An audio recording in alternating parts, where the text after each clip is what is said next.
Hi, everyone. So we're going to get started as a few more people join us. So good evening and welcome. I'm Jennifer Hill, Director of Member Engagement at ADHA. I'm really excited to welcome you all to the first of a series of 4 member engagement webinars designed exclusively for you as our state and local leaders. This presentation will be recorded and we'll send a link out after so you can pass this along to any of your fellow leaders that couldn't attend tonight. So if any of you were in Columbus at our annual session this past year, you may have seen Peggy Hoffman, who led our membership workshop. Peggy received rave reviews, and we're really thrilled to welcome her back this evening to lead our first webinar on creating experiences that draw. I know you'll walk away with some useful tips to help you at your own events. Peggy is president of Mariner Management, and in addition to serving as executive director for one association, she also provides training and counsel to dozens of membership associations seeking to strengthen member and volunteer engagement. So we'll have all lines muted, and Peggy will talk to you a little bit about how she'll take Q&A. And so welcome, Peggy, and I'll pass this over to you to get started. Hi, and welcome all to joining. I appreciate this. If you're on the East Coast, it's 8 o'clock, and so for those of you that are 8 o'clock, I hope you have your glass of wine in front of you. I do not, but I will when we're done. So seriously, this is going to be an awesome, very quick hour. I anticipate, I predict. In case anything that gets said today is a little confusing, you'd like to have a little bit more information, my contact information is on the screen for you. But we want to jump right in and talk about creating experiences that draw. So what you're looking at on your screen right now is a picture of an incredible event that took place in Pittsburgh. Now, Kevin Rabbit, who is one of the chief volunteers for YPO Pittsburgh, which is the Young Professionals Organization, had decided he wanted to have a capstone event for the year. What he wanted to do was to create this really incredible, memorable family experience. But he said, I really have 3 goals. I want to make sure that we stay true to our mission of lifelong learning. I want to push our members and our families a little bit outside their comfort zones, and I want to give back to the community. So what he did was, with a group of other dedicated members, they built an incredible event. So what they did was they brought in 2 well-known sumo wrestlers. I can't even say their names. They had a 2-part event. The first part was a private family event just for YPO families, where they got a chance to learn about the history, the rituals, the basics of sumo wrestling, and they actually got to also do a little one-on-one wrestling, right? And then they opened up the public event, and the public event featured Kevin, our fearless volunteer, and a number of other YPO Pittsburgh members who donned their own I think it's mawashis, their sumo wrestling belts, in front of a crowd of about 1,000 people. They wrestled sumo-style local celebrities that included the Pittsburgh Steelers' Josh Miller, a comedian, a local morning show, and then they had the voice of the Pittsburgh Steelers emceed the event. Okay. What happened? Well, I'll tell you what happened. They raised $60,000, $40,000 of it going to their nonprofit partner, YMCA. And what they said was the project brought the chapter together in a very focused and productive way. It was like the decision not only benefited the local nonprofit, but it gave all of them kind of a work purpose for this event, right? And held them accountable. And it was just an incredible opportunity. What I really loved was this additional quote: showing our children that success comes with social responsibility is a valuable lesson. Folks, that's creating an experience that draws. So let's dig a little deeper and figure out how we can do that in our own organizations. Welcome to the experience economy. By the way, the article that I'm showing right now is actually from 1998. That's right. People have been craving experiences. We just haven't capitalized. So let me ask this question, and as I do, I'm going to bring a poll up, and this is your opportunity really to begin to interact and to begin to make this more than just Peggy talking over the microphone, but instead the group of us having a conversation. So the one thing I'd like to suggest to you is if you haven't already opened up your chat box, please open up your chat. As we're talking, share your ideas, share your thoughts, share your questions, okay? I'm going to try to take them as they come. We're going to certainly get to them by the end, but take the opportunity to make this a true conversation. Let's start, though, with this poll. How would you rate your typical event in terms of being an experience? Would you say, that's a 1, well, if nothing else, it's experience getting there? Well, 2, there are moments. 3, ebbs and flows, maybe with a few more flows. 4, maybe not out of the park, but hitting the bases. Or 5, we hit it out of the park. Now, this is all confidential, so you can be honest, because part of what we're here to do today is to talk about how do we improve. I love it. Leanne says 3, ebbs and flows with a little more flow. Great. Now, if you can't actually log on and do the polling, I love it. A couple of people are just typing it in, so whatever works, let's see what's going on. So we've got about almost 50% of you have pulled in, and I'm seeing I feel pretty good. We're seeing quite a few number 3s, ebbs and flows, a little more flow. Now, somebody said it's a 5, hit it out of the park. And that person, I want you to start typing now and share with us what you're doing to hit it out of the park. So let me give another 10 seconds here and get your other things in. I really like the fact that most of you are saying, yeah, there are some moments. And what we have to do to really bring folks in and engage them in our state groups and our sections and our chapters is by doing it more frequently. Let me end the poll here. Let me show you what we've got. As you can see, most of us are a 2 or a 3 or a 4. So let's talk about what we can do. How can we make a difference? And part of what we want to do to understand how we can create these experiences is to first look at 3 really quick trends around the experience economy. Now, as we do this, what's on your mind when we say creating experiences? Go ahead and type that in. Part of what's on my mind is, how do we measure it? How do we know that we're creating an experience? Another question that's in my mind oftentimes is, when does it begin? When does it end? When does the experience begin? When does it end?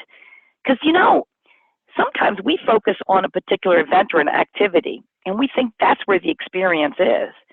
But, does not the experience begin the moment we start talking about it? And maybe it doesn't end until the next one begins? Great comments, keeps people coming back. In the memories, begins, yes, Leanne, absolutely, at the first contact. How do we see it? Would you all agree that that sumo wrestling event was an experience and that you could see it? Well, if we understand 3 elements, beginning with the why, we can answer those questions. Why people get together. It's the connections, folks. It's the ability to have community, to be able to meet new people, to have really intimate conversations. We crave these connections. In fact, I love this quote from Peter McGrath from Freeman XP. We crave interaction and connection. It's a group of people interacting face-to-face, creating shared experiences that stimulate all 5 senses. Now think about that sumo wrestling. There were all 5 senses being stimulated there. That's the creation of memories. Someone said memory, and you're absolutely right. It's the creation of memories. Listen, we don't join an organization for the menu. We join it for the relationships. And here's the reality, is that In the workplace, we're seeing a shift from loyalty to the organization to loyalty to people. In careers, we're seeing a shift from a long-term profession to an entrepreneurial approach, because I get to be around people that are creating memories. So it is the connections. The why is so simple, and yet sometimes we completely forget about it. The second trend is the what. 78% of millennials say they would rather spend money on experiences than on things. That's right, on experiences than on things. And by that, when we asked them, they talked about concerts, travel, festivals, dining out, right? So that experience is real important. Now, it's kind of easy to understand if you begin to kind of look back at what's happening in the millennials' background. So many millennials, and there's probably some on the phone right now, I'm sure, grew up during the recession, and paired with some stagnant wages, the 2008 crash, and of course, this is the generation with the most burdensome student loans. It's obvious to see why their purchasing power has been reduced, and they've begun to shift to things around that we oftentimes call the sharing economy. They begin to shift around to not collecting items, but collecting experiences. 8 in 10 millennials said experiences help shape their identity and create lifelong experiences. You see, and I love this Eventbrite study because it helps us understand they're investing in themselves instead of the stock market. In other words, they're investing in how are they having this opportunity to learn by being involved and engaged, as opposed to buying things and going home. Which gets us to the how. Now, if you were in the room with us in Columbus, we talked quite a bit about the sharing economy. And it's so integral for us to understand in terms of how do we create experiences, to understand what that sharing economy is telling us. In essence, we are digitally social. And I say digitally social because it's about the social media and the new communications. It is the biggest shift since the Industrial Revolution. It's about co-creation.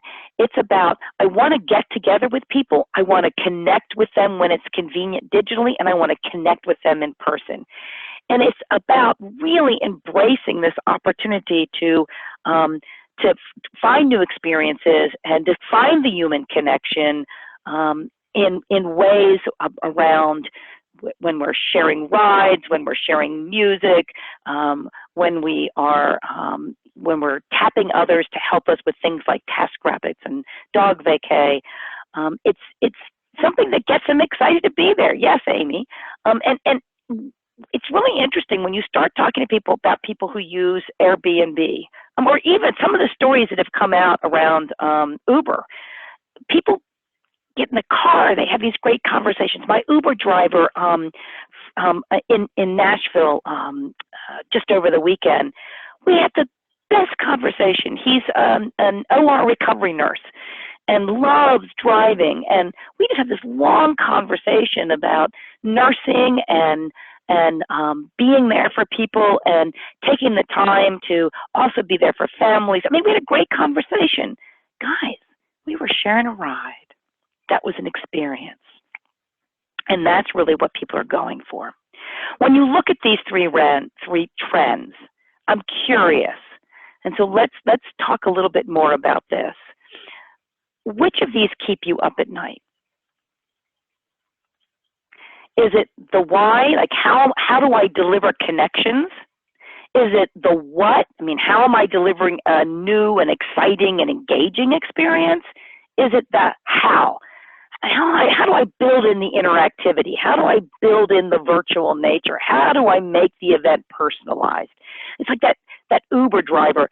It was a personalized experience because he knew about me from the Uber app. I knew about him from the Uber app. We were able to launch off and have a conversation. So which of these, when you think about being a leader in your group, what's keeping you up at night? The why, the what, or the how? Oh, we're as I'm looking at the results coming in, we're practically even between the what and the how.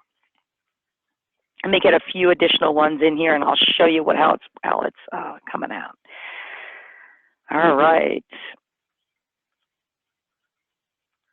So you guys were almost 50-50, the what, delivering new, exciting, engaging experience, and the how, building an interactivity.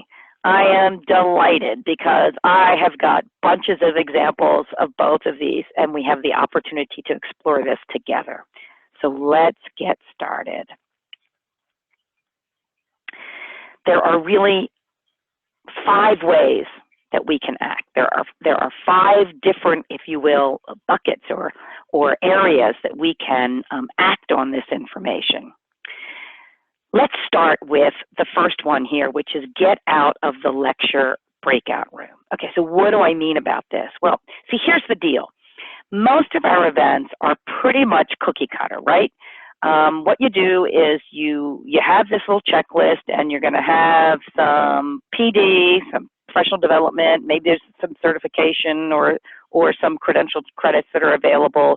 You're going to put them in the room. They're going to be theater style or maybe classroom style. We're going to have somebody at the front. They're going to have a PowerPoint presentation. Maybe we're going to have a little bit of networking time ahead of time. Maybe it's going to have a little bit of meal afterwards. Cookie cutter.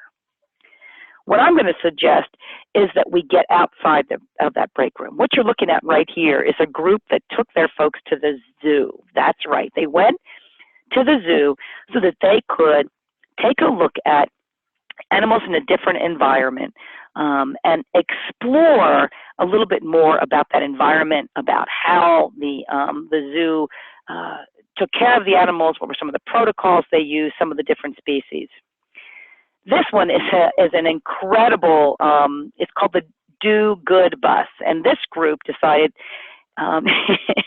you call up. It's not available in every city, but there is probably something like this available in your city. So you call up. This is in St. Louis. You call up and you say, our folks want to go do a community service project. So the Do Good Bus comes.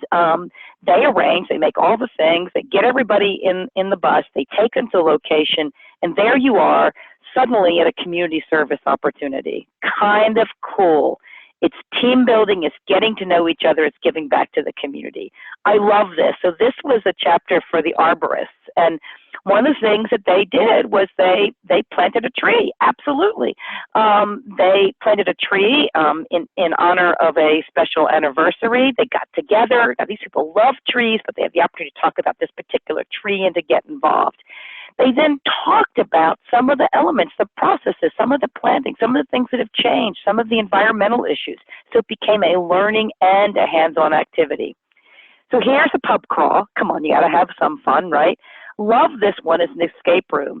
You know, we did this event, and we had 3 different groups, and we went into 3 different escape rooms, and afterwards we debriefed. You know what we did?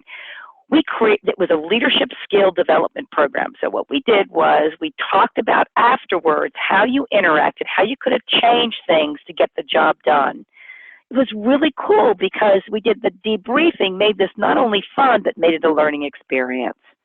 So we can actually, by getting out of the breakout room, by getting out of the standard workshop room, we can create experiences that still deliver on learning. Brain science shows that learning in an unexpected environment like outside in nature triggers the release of dopamine in the hippocampus part of the brain that creates memories. If, and you guys said this, I love it, Janet said, memorable, lost in time, looking forward to the next event. If we want to create memories and they associate those memories with your group, they'll come back again, right? But to do that, we have to get into different environments.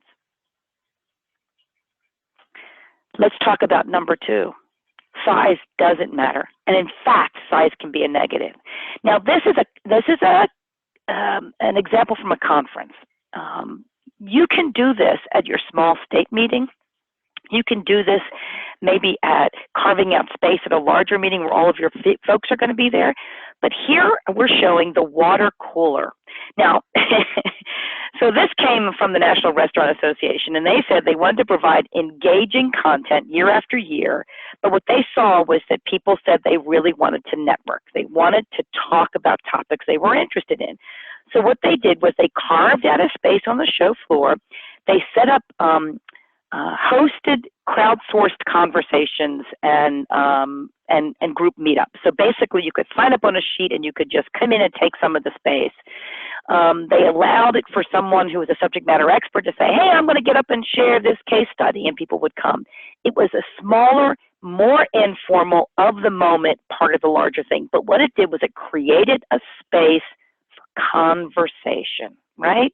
It created a space for you to say, this is what I'm interested in. I know you have all of these sessions, and that's awesome, but I really need to hear about this because where I am in my job right now, this is the problem I have. Great, we can get together.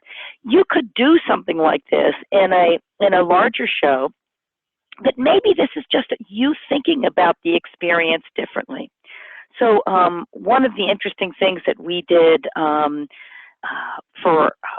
with the Public Relations Society of Maryland, we did a photo safari.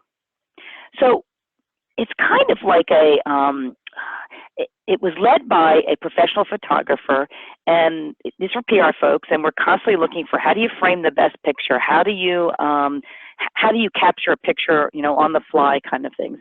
And we went through downtown Baltimore, and it's a small group. There's about 12 of us in the group. We went down Baltimore, and we got tips, and we took pictures. And then afterwards, we sat down over dinner, and we shared the pictures and talked about what we had learned. So you might say, you mean you put an event on for 12 people? Yeah, I did. And you know what? It actually was positive. Here's another example. This is the PopUp Area at another conference. This is where people can just pull up the cushions and have a conversation. So here's the way that we did this at a state meeting. We had a meeting, and it was awards program, but beforehand we had networking. And rather than having this, stand and grin kind of thing, we put small little cushions around, and we allowed people to pull some people together, put them together, pull the cushions together, and sit down and have a conversation, and then wander over somewhere else. So again, it's finding the small places in the larger places, and it's creating smaller groups. I love this experience. It's bringing folks together. This is, again, another show floor, but this is a very hands-on opportunity, a smaller activity in a larger group. So what do you guys think? As we're talking, type in, how might you translate this size doesn't matter to create experiences that will make a difference? What are some of the ways you can take a state event that maybe attracts a couple of hundred and find some small spaces? Where can you create some smaller events or activities? Share what you're thinking. And we'll move on to the new networking. So one of the interesting things is we're all trying to say we're going to do networking. And I think, one of the things that I've heard over and over again is that people say, well, the best learning, if you will, the best conversation happened out in the hallway. And here's the problem. That's serendipity, and we could hope that happens. But remember what we said at the beginning, that particularly the newer generations, they're looking for experiences that are rich.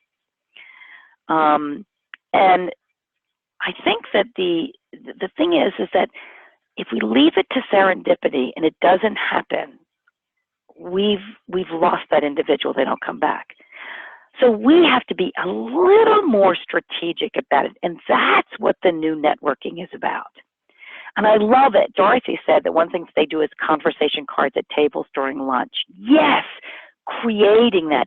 So we can allow serendipity, but what if we miss it? If you have those conversation cards, you're not going to miss it. If you meet your component president on the exhibit floor at a state meeting, you're not going to miss it. So how can we actually act on this? So what you're looking at right now is a learning circle. So this is a cool thing. We took we created that an opportunity for people at a larger show to create these smaller groups where they would get together during the different times during the longer conference and have conversations. They started off at the beginning in the learning circle to say what they wanted to learn, and then they became this group that helped each other, had each other's back, shared the knowledge, pointed people in different directions. So rather than letting this happen or maybe not happen, we formed these circles. I love this. This is an PMI chapter event called Speed Networking. I bet some of you have already done this, but let me just throw it out there because it's a great example. So you came into this room and they had these long tables with these with the chairs, and you sat down opposite to somebody, and they had a few questions that you were supposed to answer. Really, really exciting because it allowed people, again, to kind of get to meet new people. They didn't have to, you know, get up the courage to walk over.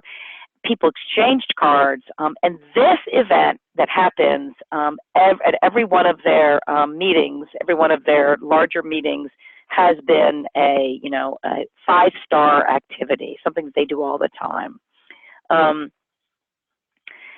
I love this example. So this organization has what they call the human library. Okay, stay with me on this. It's very cool. So what this is that some subject matter experts, what they do is that they pledge to be available, and they're in a room that's adjacent to a larger meeting, and I'm going to talk a moment about how you can translate this, adjacent to another meeting, and you go in, and just like a library, you say, I have a question about X, can I check somebody out? And you find a subject matter expert that's perfect for you, and you sit down at a table, and you can check out a person for 15 minutes.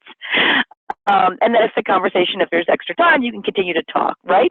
It's a human library. They did it. The organization that did this the first time, they only had like 5 or 6 humans to be checked out, and they only did it in 2 different hour slots. And they had line out the door waiting. So needless to say, they built it.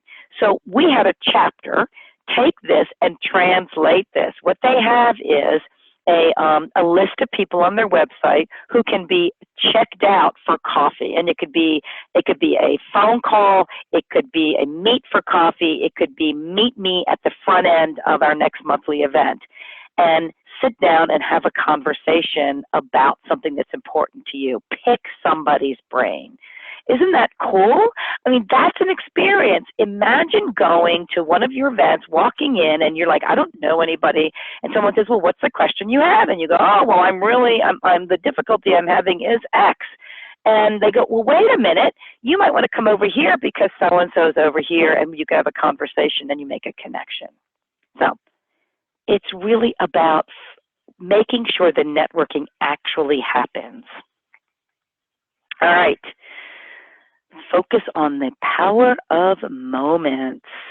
So how many of you, if anybody actually read the book that Heath wrote, is called The Power of the Moment. It's a great book. If you haven't, go right when we're done, not right now, Google The Power of Moments. Author's Heath, H-E-A-T-H, read it. It is fabulous. And you know what? You could take it into your workplace as well, right? Because the power of the moment, when you're having the interaction with the patient, or even with the family member of the patient, the power of the moment is going to make a tremendous difference. They call this the popsicle moment, is the other thing that he talks about. It's a hotel, an older hotel in Florida, and those of you in Florida might know about this one. And they have the popsicle hotline, and you buzz it wherever you are at any time, and they deliver a popsicle to you. And people come back all the time for this. It's the power of the moment. The concept here is that you don't have to do everything. You have to wow people around one particular moment. What you're looking at here is a chapter that has paired up with an animal rescue, and they bring the pets in, the dogs, and I think there were some cats as well. And just in the course of this particular event, you just go over and you spend a few moments hugging and cuddling and talking and playing with one of the pets. Just that's it. It's as simple as that, right? It's the power of the moment. The cool thing is that people are still talking about that event and still remembering that their chapter, their local group actually brought that to them. I have to tell you that I don't know how many of you were in Columbus and saw this display, but in the just outside and down outside the room that we were in with our session, downstairs in the main area, there was this art installation. And you'd go behind this art installation and there was a photo booth and you would take your picture. And then in a matter of about, I don't know, 6 or 7 minutes, your picture would come up here and it would rotate. So it was rotating through all of the images, all of the pictures that had been taken, right? And you can see it's 3D sculpture. That's me. I'm not sure it looks exactly like me, but that's me. That is the power of the moment. I will always remember this convention center by this really cool interactive display. Now, I know what you're saying, Peggy, I can't have an interactive display at my local meeting. Well, I don't know. Maybe you can have a graphic artist. Maybe you can have someone who's taking pictures, and because pictures are digital now, they could be flipping up onto a board behind you. I don't know. It's the power of the moment. It's capturing the person at the event and putting them out there, right? It's connecting them to the event itself. I love this. Again, this was one of the things that we could do at an event. They had a couple of these different things. It was a quick, in-the-moment community service. You went through. What you're seeing here is a bag.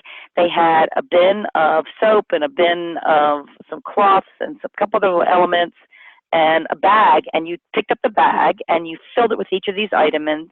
You filled it and you dropped it in. And if you wanted to, on that green card right there that you're showing, on the back of it, you could write a message. Yeah, I'm going back to that event. You know why?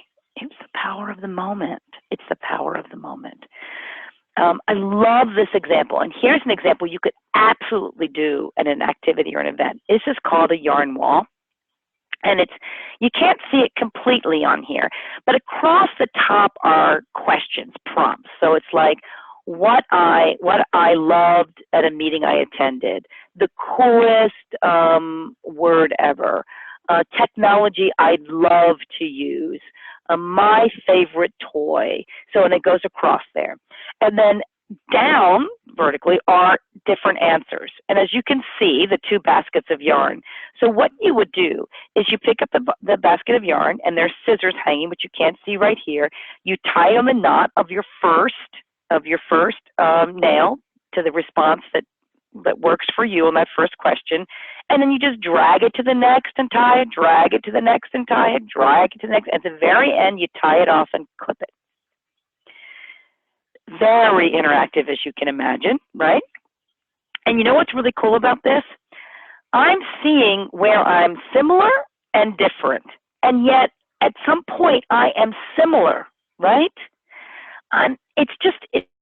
The group of us were here and we were laughing and what you can't see is us kind of ducking around each other. It was really fun. You could do this really easily. Just go ahead and get a piece of simple wood, paint it, put the nails in or tacks, and have at it.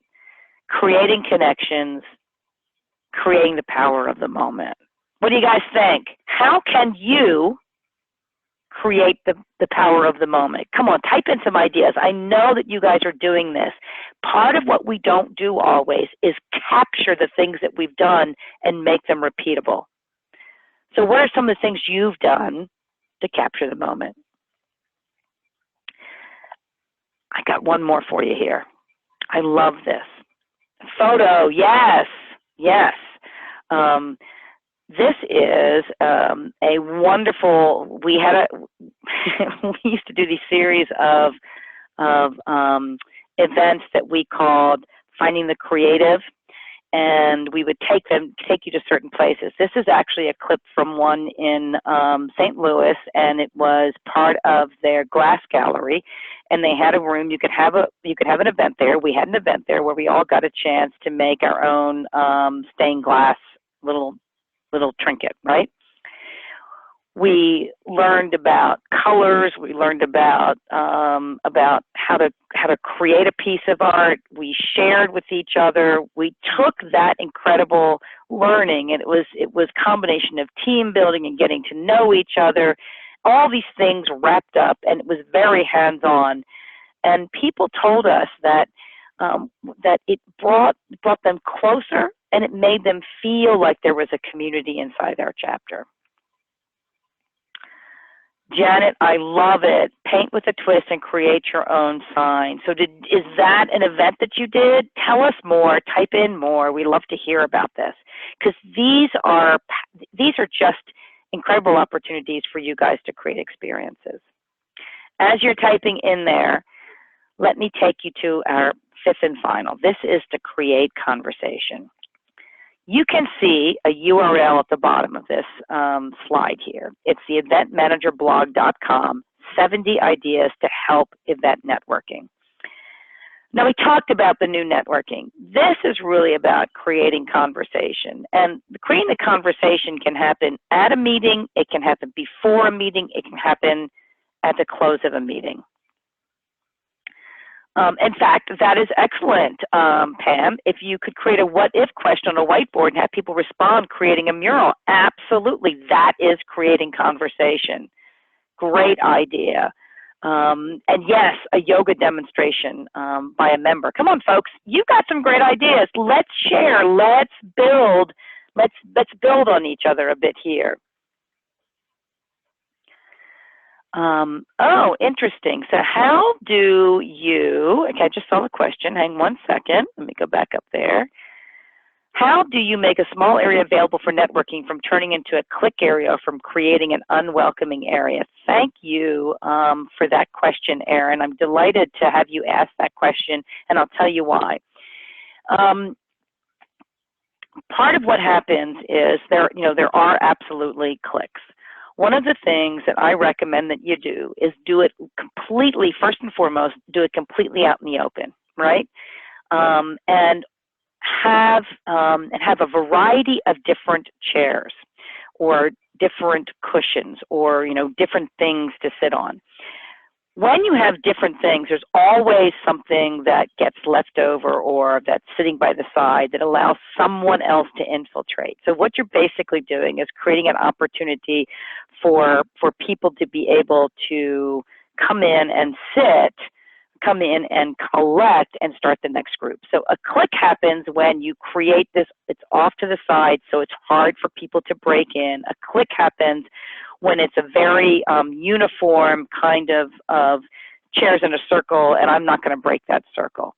So if you really want to be able to avoid that click or unwelcoming area, dress it up. Have lots of different seating opportunities. Have it absolutely out in the open. The other thing, though, that I think really will make a difference is two things, actually, but one of them is have a conversation starter or have a welcome agent or have a, whatever you want to call them, a hostess with the mostess, whatever. Have someone that comes through the area on a regular basis and shakes things up. So that if you see someone, they've been sitting there for a while, they look kind of cliquish, have them go up, not to sit with them, to stand and to kind of break them up. So make sure that you've got somebody that's kind of coming in and out and floating. That'll make a difference. And the second thing is make sure that the area is designated in a way that says it's for public use. The best way of doing that is to have a really cool, like a whiteboard or a sign there where people can actually sign in and say, at 9 o'clock, I want to talk about this. So in other words, just by putting up a an element that says this is a public space, it helps counteract that. I hope that helps, Erin. Continue to ask questions and do that. Janet, an artist came to show you how to start painting, and you added a little wine, and it was really fun. I totally get that. Yes, invite a pet handler with a service animal to speak about management of anxiety. That is really cool. You guys are doing a great job here in sharing. So let's keep the sharing, and let's talk a little bit more about creating conversation. So one of my most favorite icebreakers, and you could do this with a group that gets beyond, like, say, 10 or so. It's called Find Your Match. Have anybody played this? So what happens is everybody gets on their name badge a person or an item, right? And they have to find their match. So if I have Batman, I have to find my Robin. If I have butter, maybe my match is popcorn, or maybe it's bread. It's a great way of getting people to kind of circulate. Again, it's giving some focus. It's allowing the conversation. And it just gives people the opportunity to start conversations. The second one is polling. Now, did you notice we've been doing some polling here? One of the things that really makes a difference at an event is to integrate Poll Everywhere as an opportunity to both ask questions of the kind of the larger group, right? But also to create the art which generates the conversation. So what you're looking at right here is I did a conference, and we had about 150 people in the room, and the first one we put up there was we created a word cloud, and the word cloud, I asked them a question of, what is your group called? And this is what they put in, and we immediately saw that, oh my gosh, most of us use the word chapter, but some of us use the word affiliate, some of us use ins, all different kinds of things. And it was really funny because there is the word ins there. And someone said ins. That prompted a whole conversation around that organization and that profession. So polling provides interactivity and helps you create the conversation. And if you've got a small group, Poll Everywhere is free. If you don't have a small group, but you have a medium group, you can sign up and get and basically use it for one day, right? So it becomes very affordable, but it allows you to get to do both creating this kind of a word element like this, but also getting you to check out what's important to people, check out, how many people in the room are, say, have this credential, how many people in the room work in this kind of a facility. So it actually also helps you get to know the people in the room. Kahoot. Has anybody used Kahoot? Completely free. Kahoot. I'm just telling you right now, it is perhaps one of the coolest free softwares. So as you can see here, I've got one up on, I just flashed one up here.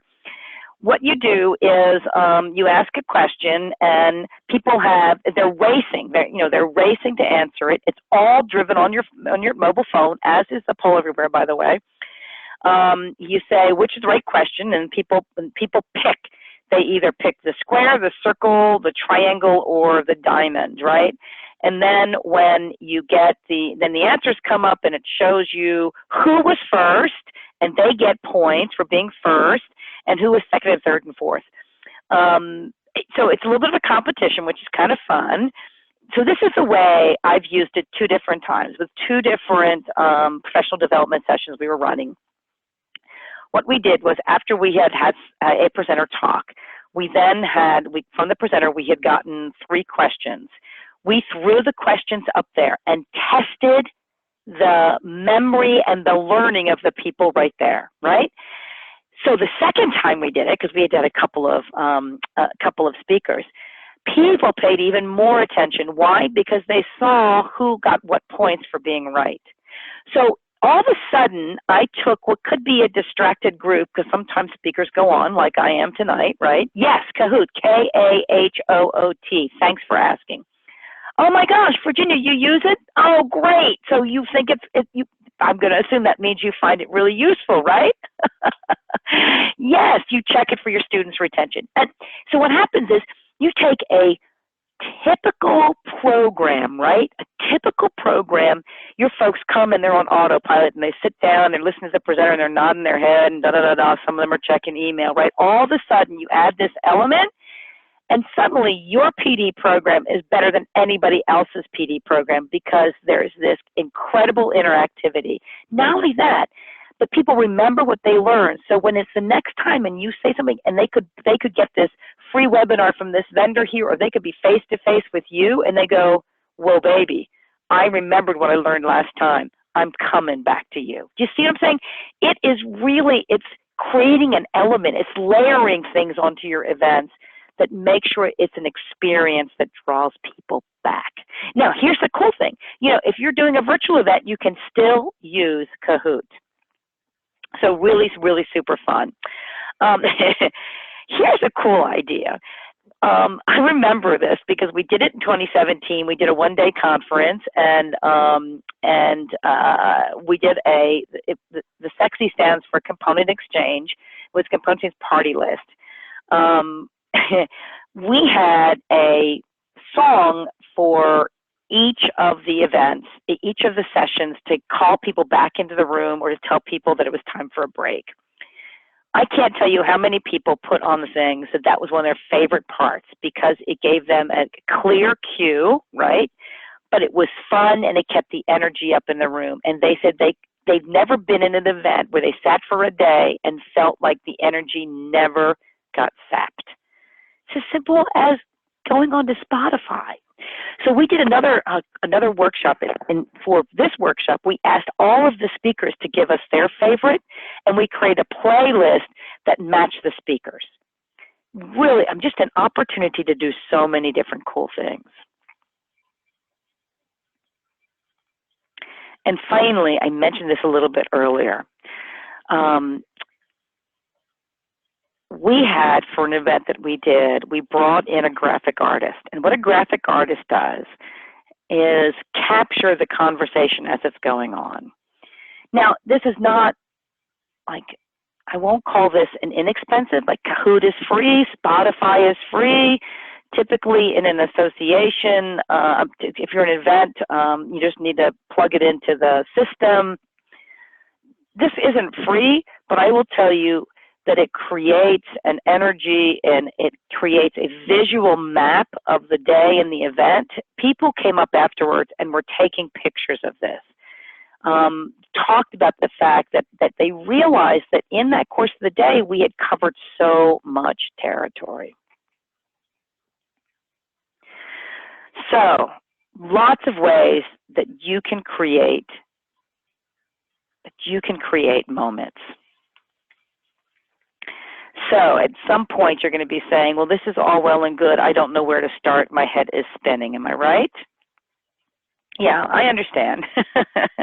So let me give you one last act item, one last opportunity for an action that you can take. If you haven't already done this, take your program schedule, right? Take an individual event or an activity. And again, it could be virtual, it could be face-to-face, it could be kind of a meetup, it could be we're gathering at a community service, it could be your newsletter that you send out, right? Map the experience of it. Take a look, and this one says the event life cycle, but maybe it's the if it's a virtual, it's the life cycle of that virtual event, right? List each of the major touch points. Now, here's the important thing: where does the first touch point happen? Go ahead, type it in. Where does the first touch point in any particular event or activity that you're doing? Where does the first touch point happen?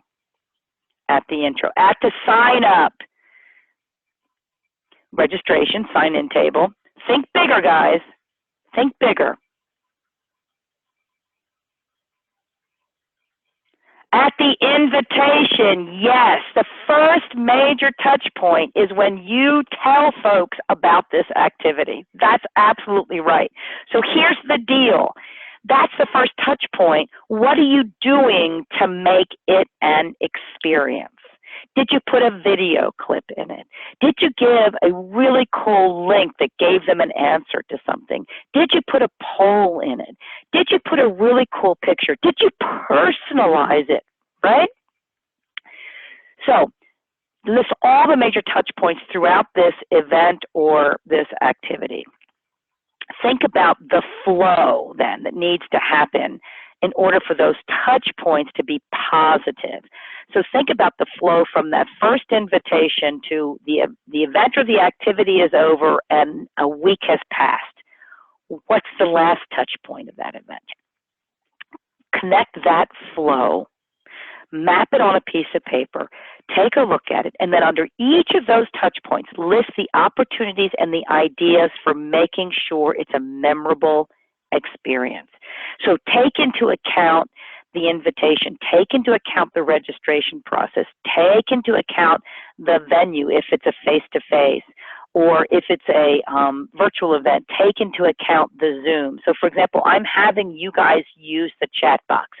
We use the polls. I don't have the video feed on. I could have that on as well, right? But take a look at all of those pieces of it. Take a look at the event floor. Where is there some interesting things that you can do? How can you make things a little bit different? I can always remember I went to an event and they had the shuttle bus that was going to take us from one location to the other was a learning bus. You walked in, they gave you a bottle of water, they gave you a pad of paper, they asked you questions, we had dialogue, we had conversation as we rode down to the next location. They could have just put us on a bus and shipped us. No, they made that a memorable experience. So go ahead and say, how can we make a difference? And while you're doing this, keep in mind your organization's brand and the messaging and how are you going to have the logo present and how are you going to have the elements of your culture about. I'm assuming that you're very family-oriented, very community. How are these things allowing people to connect and get together? Is there a cooler of water at the front door that says grab a cold water as you're walking in to figure out where registration is? How are you? Because keep in mind, wouldn't that what you do when friends knock on the door and bring them in? The first thing you say is, "Can I get something to drink?" So look at that, and then as part of this mapping the experience, ask yourself, how can I use technology to enhance this journey at different points? How can I use technology to leverage any point of this? So a great thing I'd say is, how many of you use Eventbrite? So Eventbrite allows you to show who's coming. Eventbrite also allows you to ask questions. That's right. So you can collect data, you can collect ideas from your folks. Then you can, as you send out reminders or emails, you can actually be able to take those questions that you're getting and reframe the invitation, right? Or what we did was we asked a couple of questions, and then when they got there, we used their answers as part of the registration process. That's right. We greeted them and we said, you said you'd like to do X. By the way, I want you to meet so-and-so because they said the same thing. So we did matching right there. So where can technology help you create the experience? Can you use Periscope? Can you use Powtoon? Okay, Powtoon, P-O-W-T-O-O-N. You can create really quick little videos. Let's say that you're having a community of service event and you're bringing people together and you do a quick little video that says, here's your checklist of what to bring and where to arrive and what you should wear. Just take a look at technology and ask yourself, how can I use it to make the experience better? All right. Wow, we have chatted about so many things. I don't know if your brain is spinning, but let me ask the question, because the important thing here is for you not to walk away without an action item, right? I don't want you leaving this and going back and doing, business as usual. So I'm going to ask you this question. What are you going to try? What are you going to embed into your event or your activities this year? Are you going to get out of the lecture hall? Are you going to focus on something smaller and simpler? Are you going to employ one of these new networking ideas? Are you going to focus on the power of the moment? Are you going to use these interactivity ideas, the Kahoots or the poll everywhere or the graphic artist or elements to create conversation? What can you commit to doing differently? So tell us, go ahead and vote now on this poll, and let's see. And as you're doing this, one of the things I'm going to ask you to do is report back to us. Use your community, use the emails, use the opportunities to have conversations about how you're trying these and how it works. And if at first it doesn't work, let's talk about how you can tweak it the next time, right? So keep putting these in, and use the chat box too to give us a little bit more information. I'm going to give you, this is so important for you to create an action item before we close out. It's so important, so go ahead and keep doing the poll. And then let me ask, hey, you guys got any questions that we didn't answer? Did we miss any questions? In the 5 minutes that we've got left together, tell us. And I'm going to show the polls right now. Focusing on the power of the moment seems to be the #1 one. So let's see, I've got a couple of questions today. What is Powtoon? Laura, great, thank you very much. Okay, so here's the deal. It's Powtoon, like POW, P-O-W-T-O-O-N. It is a free software program. I mean, it has upgrades too, and you can make short little videos, and you can do them for training purposes, for information purposes, for marketing purposes. Any comments on how to overcome apathy and uninterested attendees? Yeah, the power of the moment, the power of the moment. I'm telling you, don't try to, it's a big thing. You don't have to remake your whole event, okay? Pick one thing that you can do differently. And if the apathy is I can't even get people out, then focus on a small event, take lots and lots of pictures, take some video clips, get that out on social media, send it in an email to folks. Show people, okay? Show people what they're missing. That's the best way to get people to come the next time. Okay, any other questions? Can you post the long web address for the event's ideas? Yes, we can indeed. Give me just a second and we will, and I'm going to go back to that page and do a real quick copy and paste. If I can do this, can I do it? You know how that is. It's always a little bit difficult. I'm going to put it right in here for you.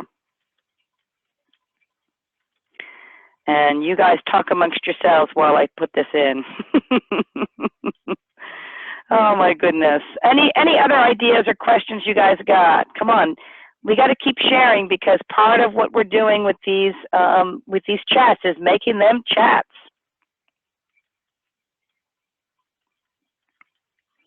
There you go. I think that's going to be right. So tell us if you need if we missed it. All right. Okay, guys. It has been a true pleasure to be with you. And I know that. Oh, I'm sorry, Leanne. Oh my goodness, that would have been great. But now you know, and you can do it the next time. Yeah, The Power of the Moment is the name of the book. So this is the first of 4. We're going to talk about helping members find their way. Hey, I'm sorry, I forgot your name already, but the person who asked the question about apathy, get with us on February 13th. Conversation has started. We're going to talk about how do you engage board members, committees, and volunteers, and then 5 ideas to make your chapter shine. That's where you guys come in. I need you to send to us ideas that you use in the course of these chats. Tell us what's happened. Tell us how you've used it, and we're going to put 5 of those. We're going to make 5 of you a star. So please share with us for that. So let me just give you the full information on the ones that are coming up. We just did the creating experiences to draw. We're moving on to help members find their way on February 13th. I totally look forward to chatting with you again. register, bring all of your folks here, share. Hey, guys, have a great, great evening. We'll be talking soon.